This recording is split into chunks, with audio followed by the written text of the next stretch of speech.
Hello, welcome back. My name is Greg. This is Greg's Mowers for More. Today, we're going to work on this tiller here. Pretty unique piece. I had never seen one of these before. I went to a estate sale, picked up some mowers, and they had this sitting there. And I just saw it, and I was like, oh man, I got to have that. That thing's cool. Didn't know what it was. But the seller, he kind of knew what it was. It was his father-in-law that passed away. The guy's name's Tim. He's a great guy. Had nothing but good things to say about him. He helped me out. I got this thing for a song. He said his father-in-law used to use this thing to till every year, and I mean, they had a big field there. He said it had been sitting about 8 years. He said the last time he tried to use it, it was really, really hard to start. So I mean, that's going to mean, could mean multiple things. You know, the engine could be low on compression, wore out, not wanting to start. Carburetor, ignition, anything. But anyway, we're going to go through and see if we can't get this old girl running today. I still haven't told you what it is. So, I'll show you. Because I got manuals and documentation and, you know, all kinds of stuff. So, there we go. Frazer Farm Equipment Company. This is what they call a Frazer Graham rototiller. This would have been manufactured in the late 1940s, right after World War II. They were kind of a hard sell back then. They tried to sell them at Frazer car dealerships. Yes, it's the same Frazer as the people that made the Frazer cars. They were kind of a hard sell. The company kind of went out of business. Another company bought them, and then eventually a company bought all the new old stock parts and stuff like that. And back in the 80s, which is where this other book is, you could still buy every part to build a brand new one of these. It would cost you like $3 or $4 grand, but you could build a brand new one of them in the 80s. This one obviously is not from the 80s. This one's really old. But anyway, there it is. Frazer Farm Equipment Corporation, Auburn, Indiana, rototiller, all models. Now the serial model plate on this one is pretty faded and worn. I can't make out the numbers. I would guess this is a B1-6 or a B1-7 for the model number. Pretty unique engines. This is a 2-stroke, 5 horsepower. And you can't really see the engine under here, but it's got a whole bunch of fins in it. This engine was actually made by a company called Bell, and they still make helicopters today. Well, engines for helicopters. So it is literally a Bell aircraft type engine. It is a 2-stroke engine. But anyway, I need to get off of that. So anyway, this thing's gonna be good sounding if we can get her going. I love the Art Deco look of it. The rear tines here, I mean, I've read stories on this thing. I've been doing research on it for weeks, trying to figure out when to start on it. The rear tines on this are spring-loaded. Guys on Smokestack been talking about how this thing will throw 6-inch rocks right off the back. So that's why they got these tines here that rotate. You can literally be running this thing from 90 degrees to the side. It's got a Fairbanks Morse mag on it. It's got a Tillotson carburetor, which I've heard Tillotsons are supposed to be the best carburetor there is. Air bath, air cleaner, forward reverse gear case, forward and reverse tines, I believe. So we're gonna get into this thing, and I had to rob a part off of this fuel system, so it's just kind of sitting here, and we're gonna go ahead and drain the fuel out of this. Just first thing there. I already know the engine rotates. I did that when I first got it home, but I just want to get this old fuel out. Which, I mean, it still looks pretty good for 2-stroke mix. It's blue instead of yellow or orange or some nasty color deal. Which I'm sure this guy had all kinds of mowers and 2-strokes and blowers. He was obviously a small engine fanatic. I believe they said he worked at Caterpillar in Peoria. But yeah, the 2-stroke Toro. Oh, by the way, in case you can't hear him, we got a live studio audience back there of about 10 chickens and a rooster. Sorry for that. We got about 2 inches of rain last night, so this was the driest spot I could find to work. And I sure as heck wasn't going to try to lift this 700-pound behemoth up on the table.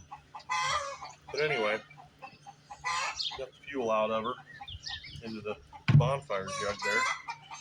So I've already pre-mixed some fuel for this. In that manual right there, a lot of the guys that I saw, I mean, people say run Aero Shell in this thing, which is aircraft grade oil, mineral oil. But for a machine that I don't know if it's going to run or if the engine's wore out on it, I'm not going to spend $20 for something that I will never use again. So a lot of the guys on Smokestack that own these and run them for years said, hey, just get you some straight 30 or 40 weight non-detergent oil. So I did that. I mixed it up by the manual. It says a half a pint per gallon. So we did that, and then I threw a little bit extra in there just because I like to run them a little bit heavy when you first get them started again. Make sure everything's lubed up in there real nice. So yeah, we're going to go ahead and get into this thing.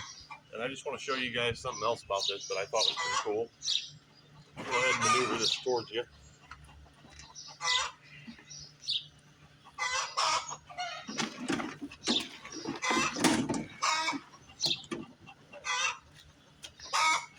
Let me make sure you guys can see that.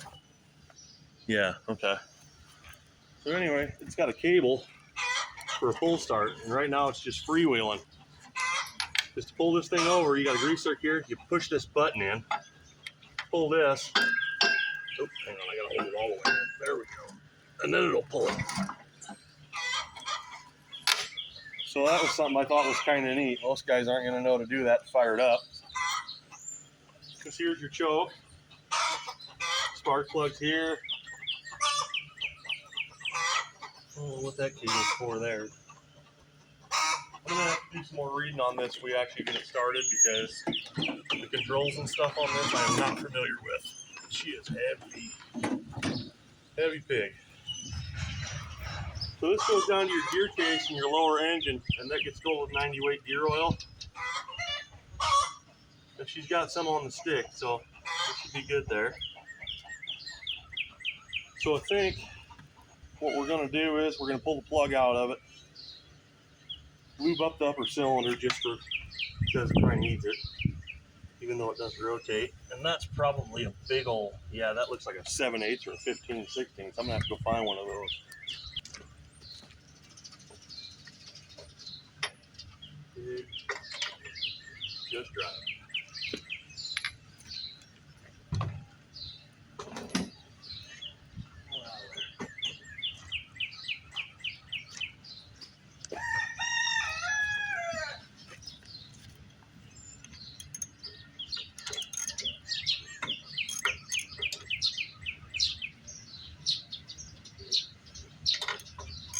Started and then stopped, started and then stopped.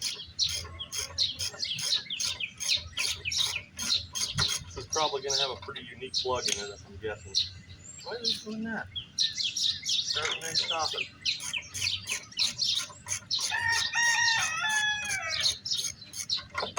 There we go. Oh yeah, she's a big one. Don't even look like it's ever been fired on. Maybe he was having a no spark issue.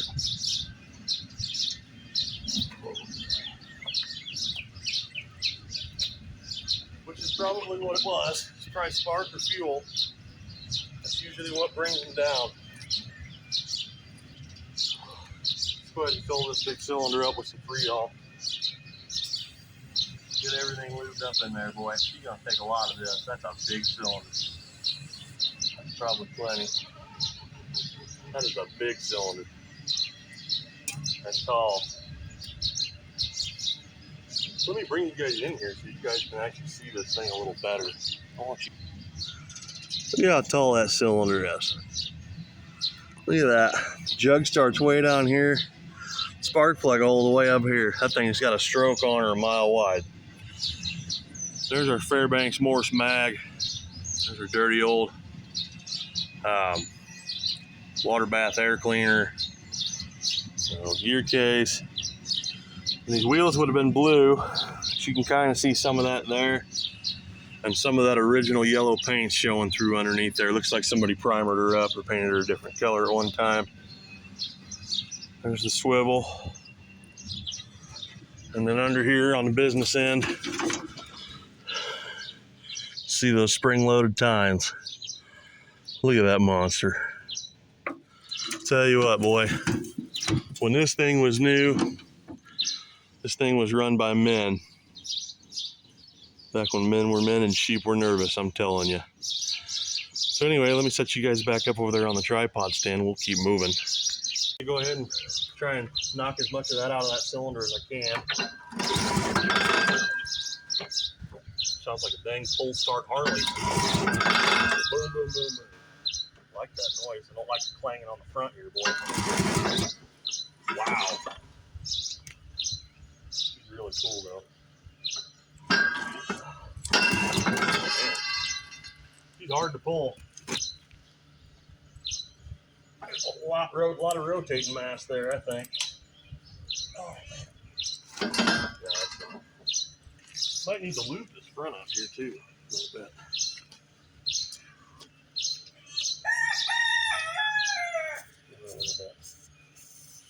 A little bit in there. I wonder if I can use my ratchet end to push that in with instead of my finger. There we go. That's looking better. Okay. Don't like that we're having trouble with that already. Oh, man, our cable's come off. I'm gonna have to fix that. Come on, baby. There we go. She's trying to come off the spool.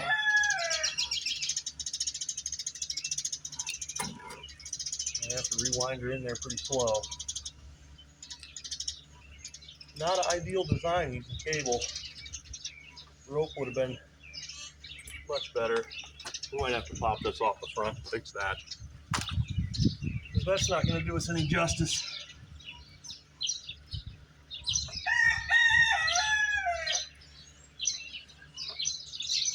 Oh boy, yeah, we got a problem with that spring.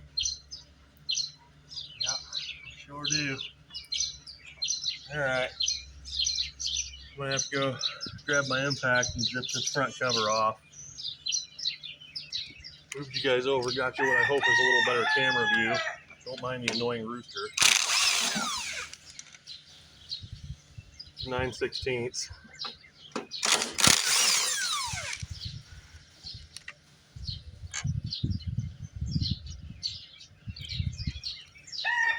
I think there's a dowel in the bottom there. Yep. Alright. Oh, look at that. Nice little wasp nest.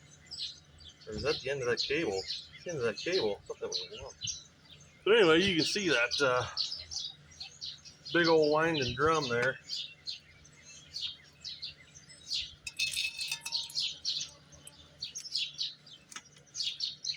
Ow. Cables are hard on the old skin there.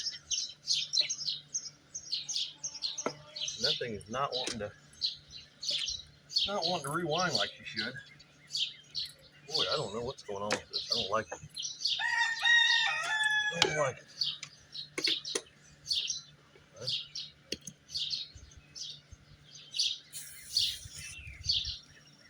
Look at that monster. Crazy. I just lose my bolts. Oh, there they are.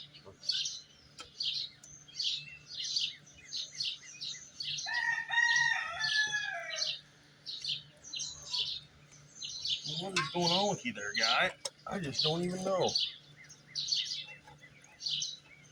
Boy, this thing here just acts like it's just bound up bigger than snot. Alright, there's the cable all the way out.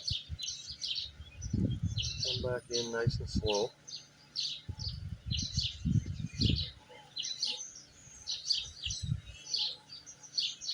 The recoil spring is, I don't know, acting kind of weak. There she's starting to get bound up again. What's the deal here? Is that spring? I can't see nothing.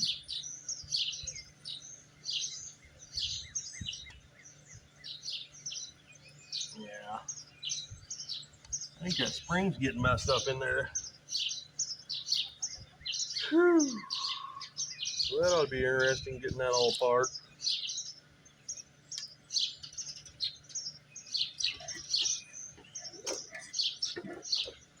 Man. Ugh. I wonder why it did that. I shouldn't have done that. Oh, there is a wasp nest in there.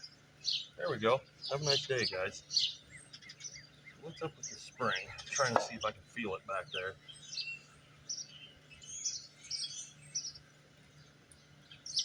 Oh, she's tight. I don't know why.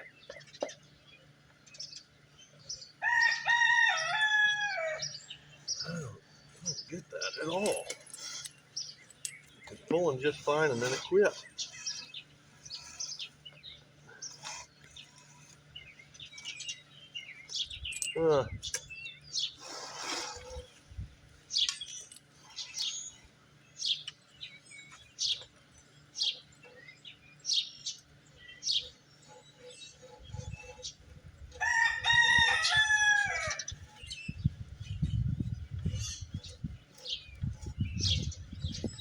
Ow! I need to put some gloves on for this thing. She's a hazard, boy. She's getting stabbed by this cable. Go ahead and throw some of this around this too, just for good measure, boy. Trying to get that thing loose. I don't know. Getting bound up in one spot, seems like.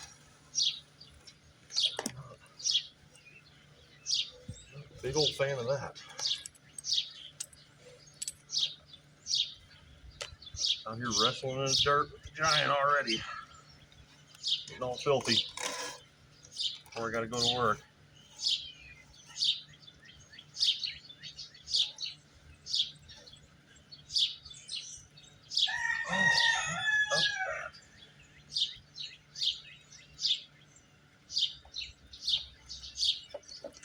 Huh. I'm wondering if that spring didn't slip and then grab a notch tighter or something, but I don't really know.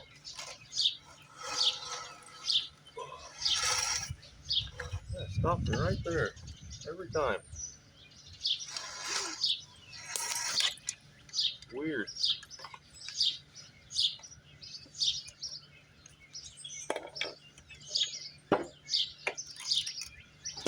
Oh, come on. Weird. Huh. Okay. Well, when I push the button in, it kind of goes further. For a second, anyway, it did.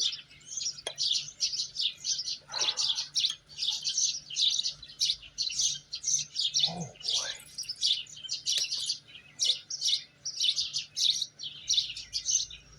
boy. I really don't want to have to take that spring apart, but that's looking like I'm going to have to figure this thing out. Well, as you can probably tell from the look of my hand there, this was a greasy mess. And I think I got her figured out and done. Right here is a pin with a cotter key through it. I had to pull this cotter key out. This pin attaches to the end of the recoil spring that holds it to the cover. And then had to take snap ring off, pull this whole mess up out of here, tighten it up, pull that pin out like I said, and then I had to hold the whole thing and spin the other pin around and tighten that recoil spring back up till it would fit in the backside of this hub. I wanted to try to get you guys some of that on video, but I just couldn't do it all. Hold the phone. I didn't have a good way to put it in the tripod to get view.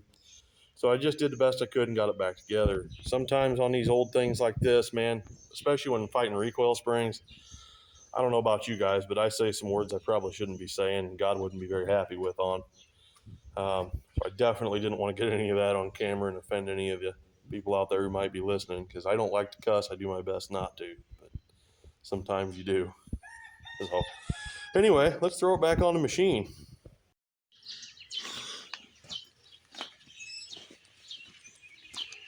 All right, got that zip back on there. We're wheeling her back over again, so that's a plus. Next thing, let's just see if we got any spark. Probably don't. Oh, if I had my guess, I would say we probably don't. Let's hook this guy in here. Not even real sure where to set him that I'm going to be able to see this. Pull that recoil at the same time. I guess we'll just try to do that. But I'm betting since it's probably got points, and as a matter of fact, I know it's got points inside that mag. I'm betting we're not going to have spark. Where's that ratchet at?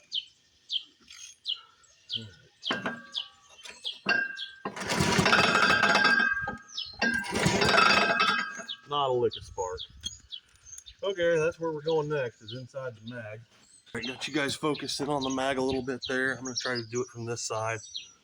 Some of these screws are probably not going to be very fun to get out, being honest. And I do see some rust here on the mag built up on the out of the cover, so that's... Oh, that one's tight. Whew. I have had these mag screws break off, and it is never fun. That one's moving. But yeah, there's just a plastic, basically your distributor cap cover is what you would call it, on top of the mag where your plug wire comes out. You got 4 screws that hold the cap on it. Should be a gasket, keep it from getting wet in there, which is probably bad unless it's been replaced in the last 10-15 years. I digress. Oh man, rusty screws.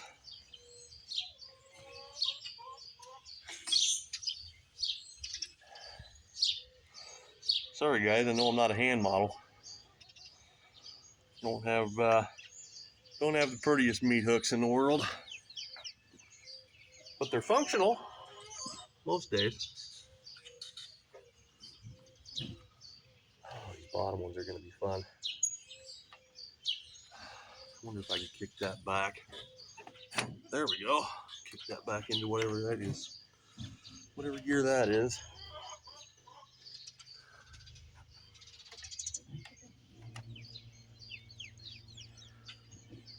I don't know what that noise is. That's interesting. Sounds like my neighbor's got an air compressor on or something. He ain't even home. It's his birthday today. They were going up to Chicago. I wonder if I can get in there with that little guy. Oh yeah.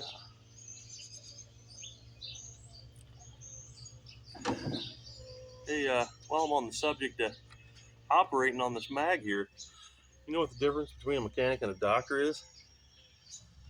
10 years of college. Both of them are licensed to practice. Yep. Doctors are licensed to practice. That's why they take that, whatever it is, the Hippocratic Oath or whatever. Not Hippocratic, whatever. I don't know what to call it. I'm just being dumb. But yeah, a mechanic and a doctor are very similar. Mechanics work on all different kinds of mechanical things, and doctors work on people. That's work on animals. You know, don't get me wrong, I appreciate the doctors. I do. I mean, the good ones. I'm sure everybody knows a few bad doctors. I know plenty. Boy, that bottom screw is just a bear to get to. Dang. Uh-oh. Where'd that go? There it is. Got it. Whew. Made me nervous. Got one more over here.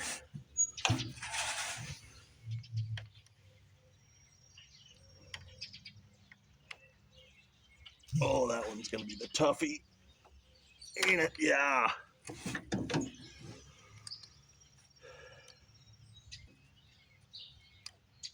Yeah, that's gonna be the fun one. Kind of humid out today. Boy, how do they expect you to? I guess I could have just pulled these 2 bolts off of here and lifted. Well, I don't want to lose the timing of the mag. I don't want to lose the timing on that magneto. So I think I probably better mark that, and then I'll just pull these 2 bolts, lift the mag up. Let me go ahead and do that. Alright, so I couldn't find my Sharpie, but what I did do was took my pick and gouged some lines here. to mark my mag, so that way when I install it back in, I know it'll be in time. As you can get these, I think 180 out, 60 out, and you want them to be in time or else this thing is not going to run.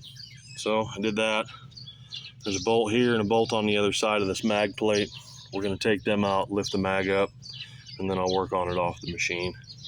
Well, I had to remove the hose out of the oil bath air cleaner to get to that bolt. And then it's got this black ground wire, which I assume is a kill wire, going up in the handle here somewhere. That might be a part of the problem too. I don't know. But I got that other screw out. We're ready to pull the cover off the mag here, which is kind of stuck. I might have to pry on it a little bit. Okay, come on.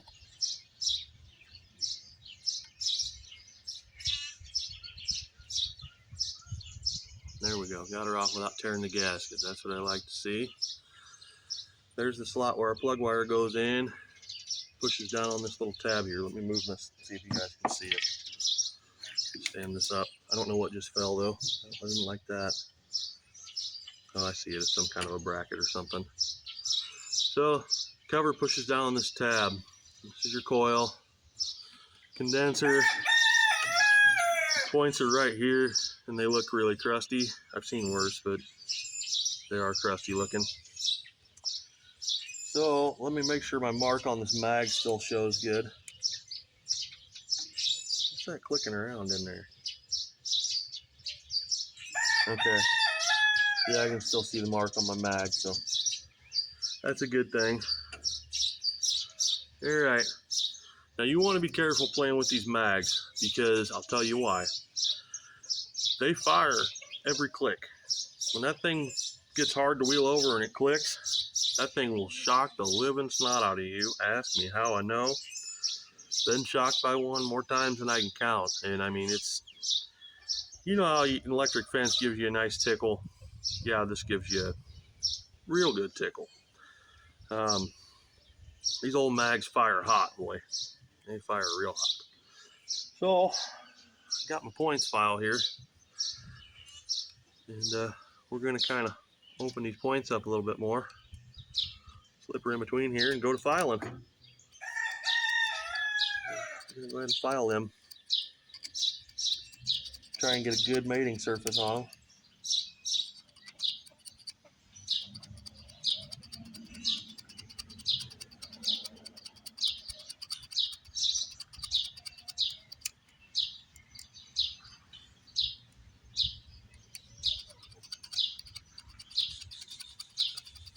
Sometimes it takes a while because they're corroded up, boy. Looks like somebody put a new set of points in there at one time, though. They're fairly recent.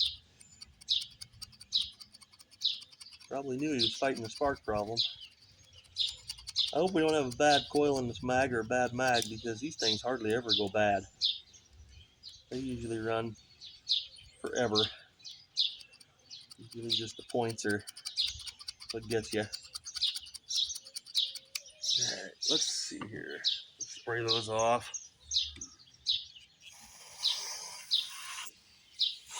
Get all that debris out of there. Alright, let's go ahead and give her a click here and make sure them points are doing what they're doing. There, they're closed. Actually, I think I'm going the wrong way. Are they open? Come back around, closed. Actually, just the other way, ain't it?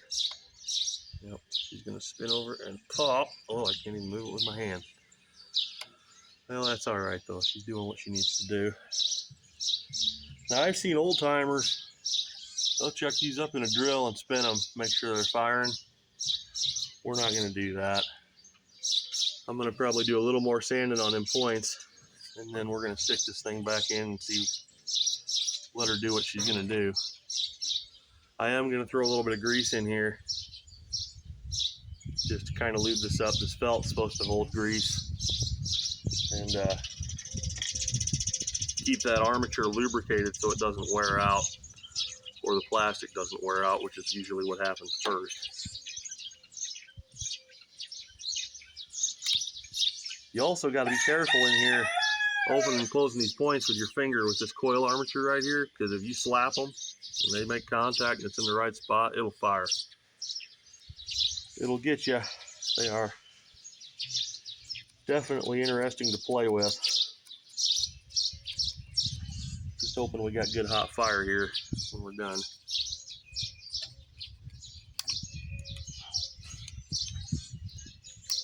Kind of making me a little nervous to play with it, to be honest. Being zapped by these and car spark plug wires and, you know, all that good stuff.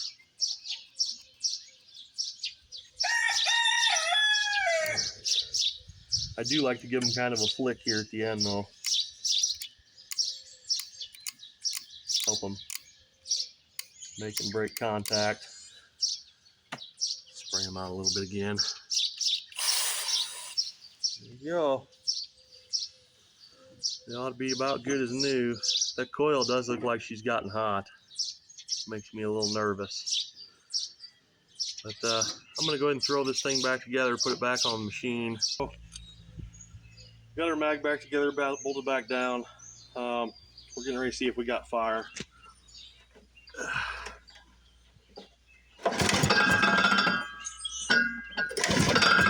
Oh, yep, I see a spark. All right, we got spark. Cool. Let's throw our plug back in.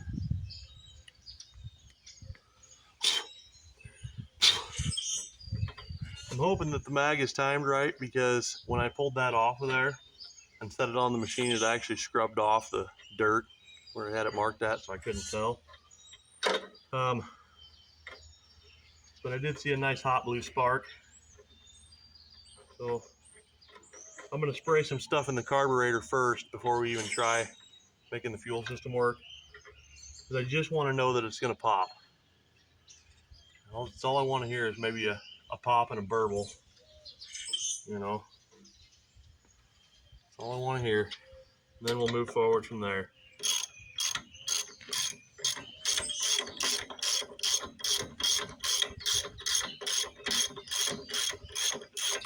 I did take that hose off over there, so we're not sucking in a bunch of dirty crap out of that, oh, what do you call it, air cleaner over there. All right. So since we just lubed the snot out of that cylinder, and there should be plenty of freon oil left in there, I'm going to give her a little bit of carb cleaner right here in the carb, and we're going to see what she'll do. I don't want to give her much, but give her a little bit. Pull that choke shut. All right, it's go time. Hopefully this thing doesn't run me over.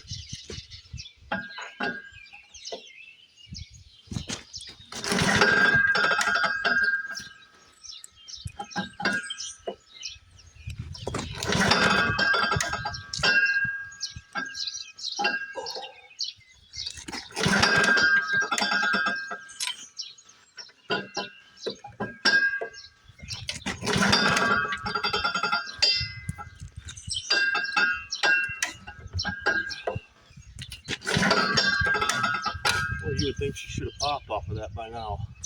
Take that choke off. I wonder if our throttle's on. Off. Let's see here. I should be able to mess with that down there probably. It sure seems like she should have popped off of that.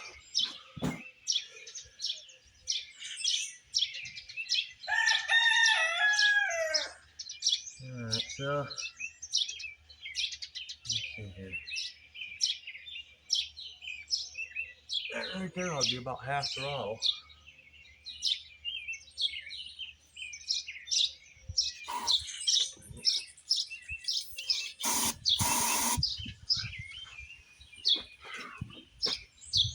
You would think she should have fired.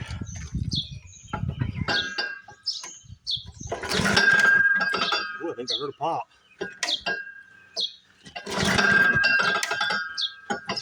Might have just been the mag clicking though. Uh-oh. Oh, there we go. I thought a recoil was messing up.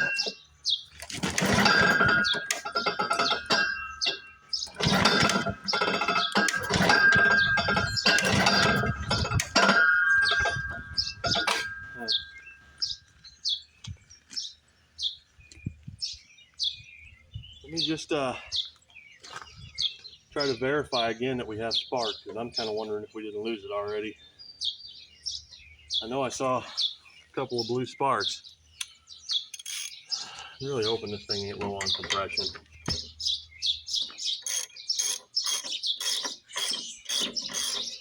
I really would like to hear it run.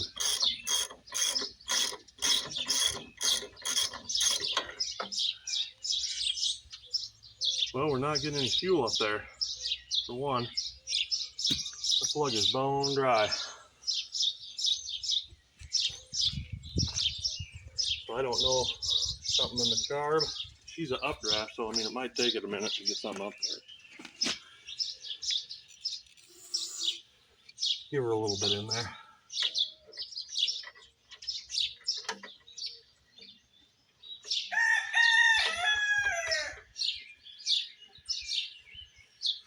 I just want to know if this thing is going to have enough compression to fire and enough spark to do it.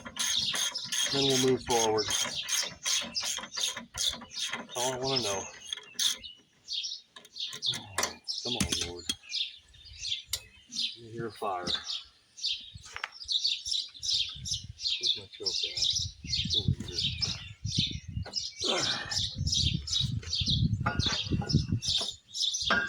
Come on, stick it. Recoil's giving me fits.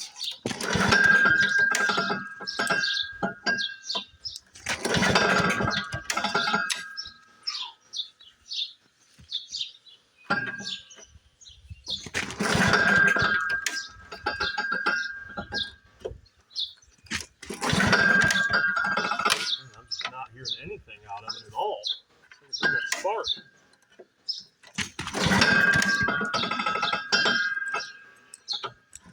Tell you what, that's hard on the back.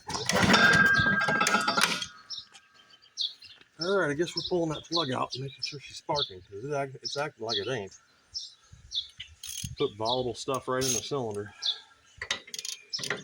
Should have fired. I mean, unless we ain't got no compression at all, should have at least popped.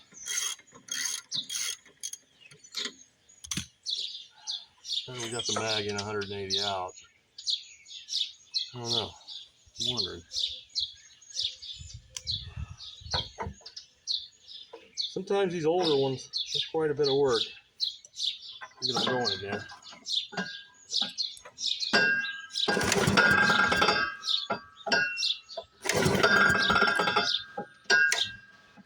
Yeah, I'm seeing spark.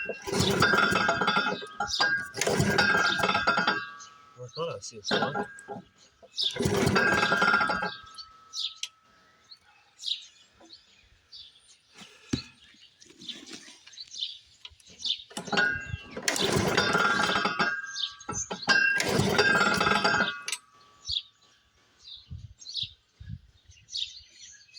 Huh.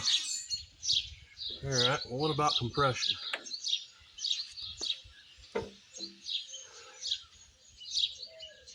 Put my dang finger in that hole. I'm gonna have to get the recoil locked in first, ain't I?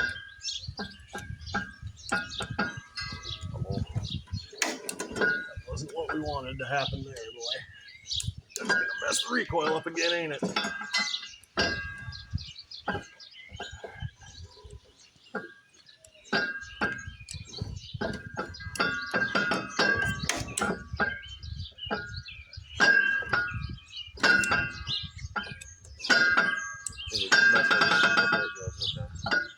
This recoil is about the goofiest thing. I can not take my finger off. Oh yeah, we got compression for sure. Alright.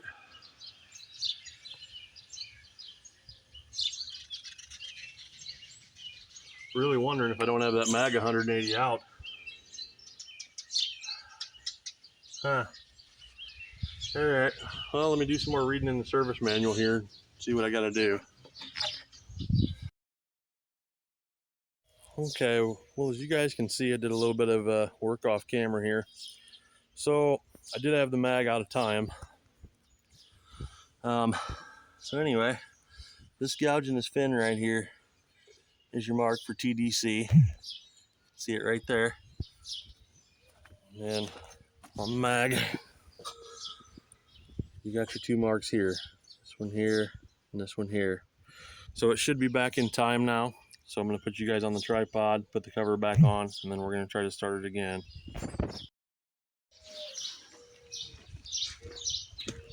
Okay, all back together, ready to try to fire it again. Now I got a little bit of this. I'm going to spray some of this in the carburetor, and we're going to hope for the best. There it is. Okay. All right. Here we go. 50th time's a charm. Oh boy. Didn't get that in there right, did I? I'm gonna lock in. Whoa! We got smoke. All right.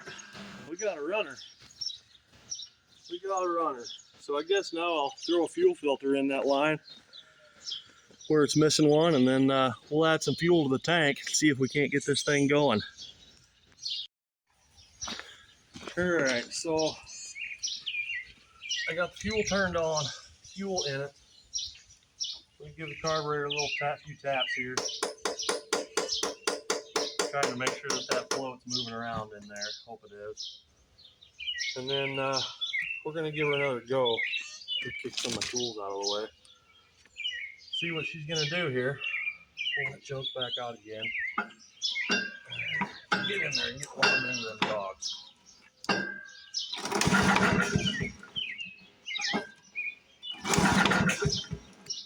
I'm gonna take a few pulls if I had to guess. Tried to fire right there. Maybe I'm not wheeling her over hard enough.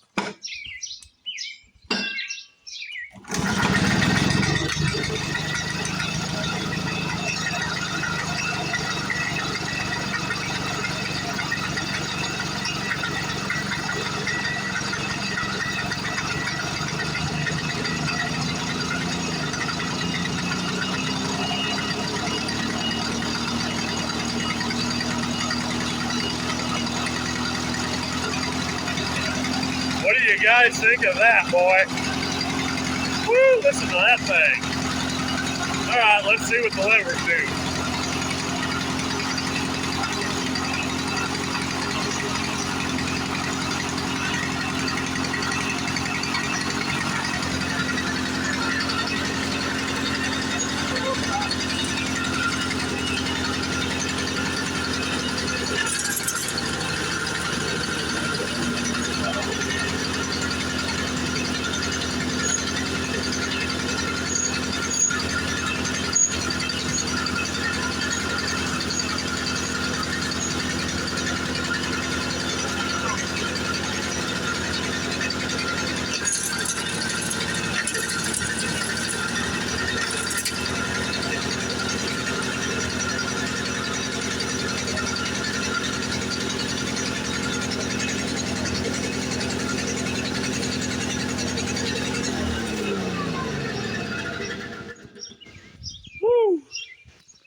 Okay.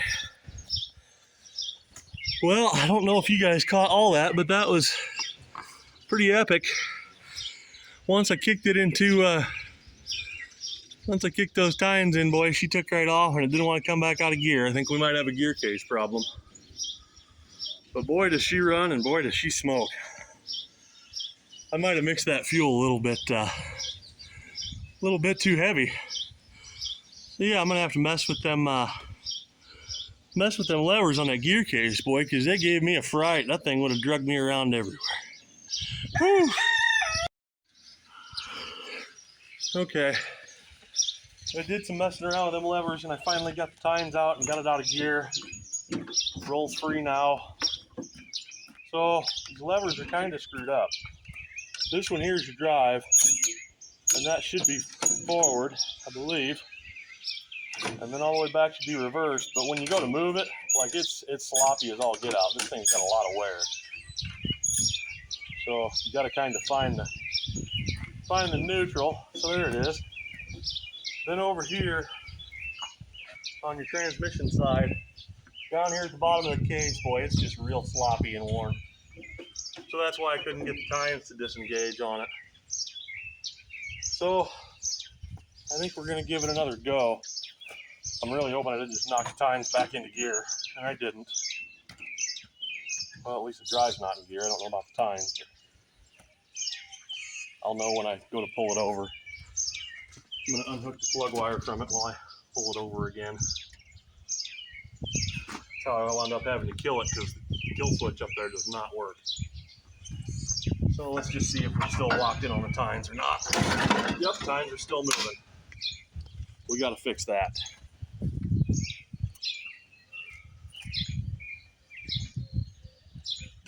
Oh, which way do they got to go?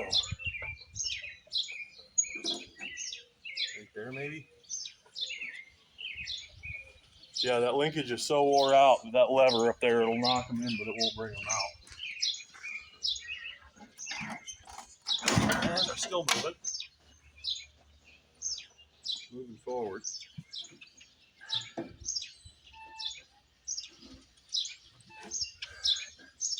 I don't know what that just did. We'll see. Trial and error here. And now they're going backwards. So there's a really fine line on this thing, I think.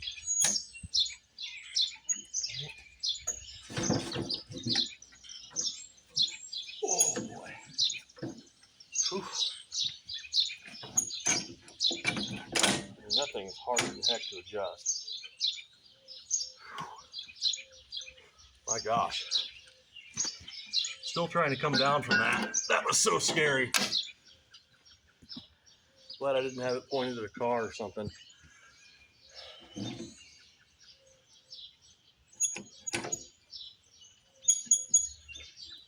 Because that should be neutral, but it's probably not. I don't think it's moving it right in the case. Yeah, it's not moving it right in the case. I read that these things have problems with stuff like this.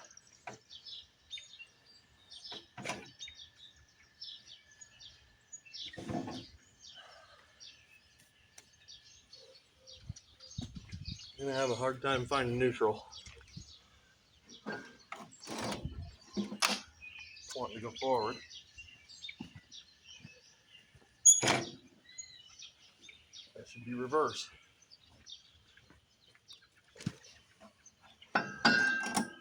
They're still going forward. So something's wrong in the case, I think. That's a bummer. Might have to tear this case apart on this another day.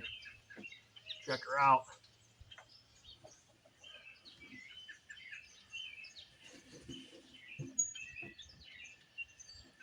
Yeah, she just doesn't want to seem to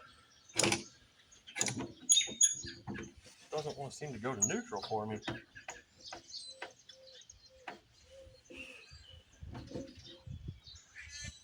Whew. Tell you what, that was quite the scary ride, though. My goodness, that was scary. Yeah, the tines are still moving. All right, let me mess with this. Trying to figure it out.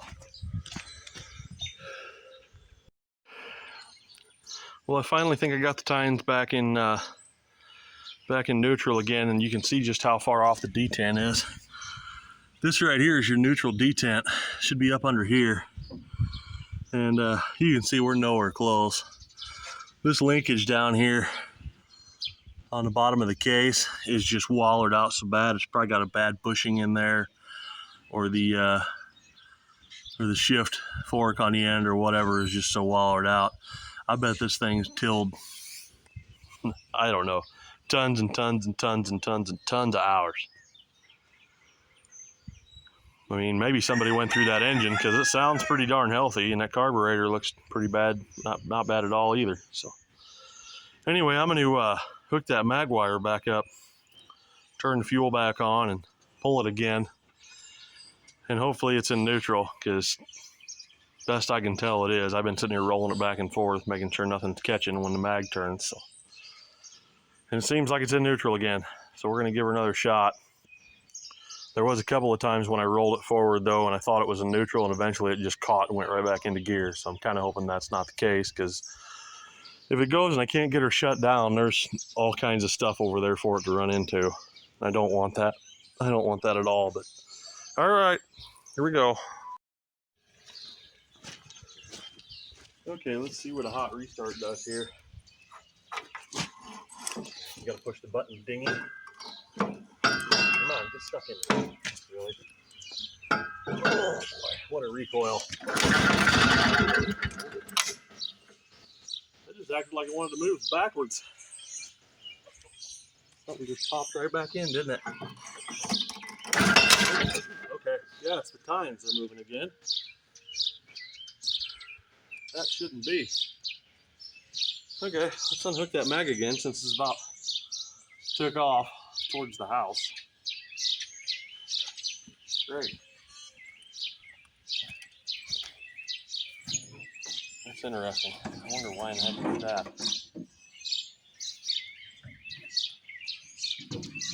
Well, there it acts like it's... I don't know.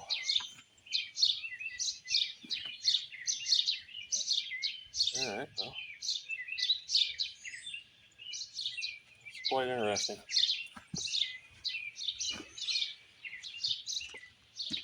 Huh. Try to roll it over, I guess, and see what it does.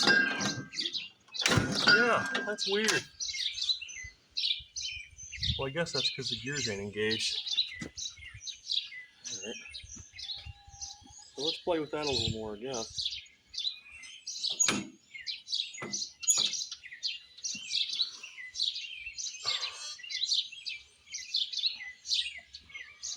Crazy.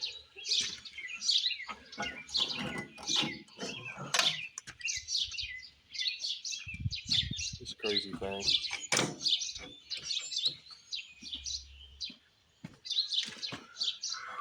definitely not a safe girl. She's definitely not safe.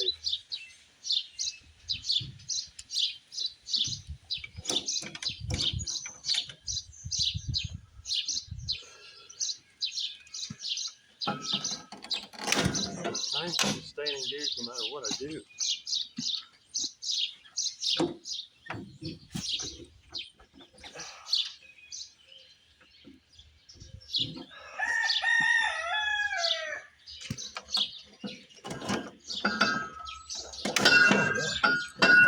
Yeah, why are they doing this?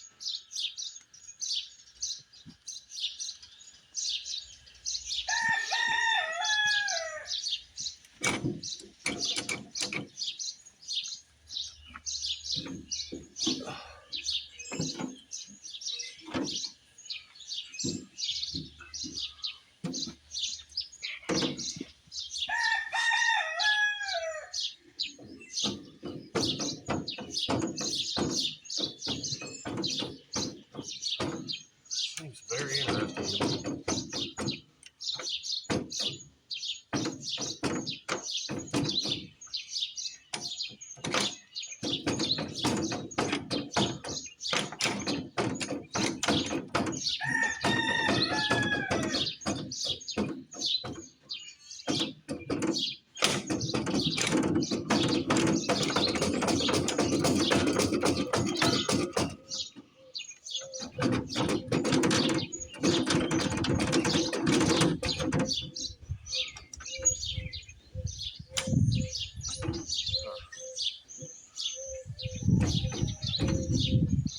I think something went wrong in the gear case now. I really do.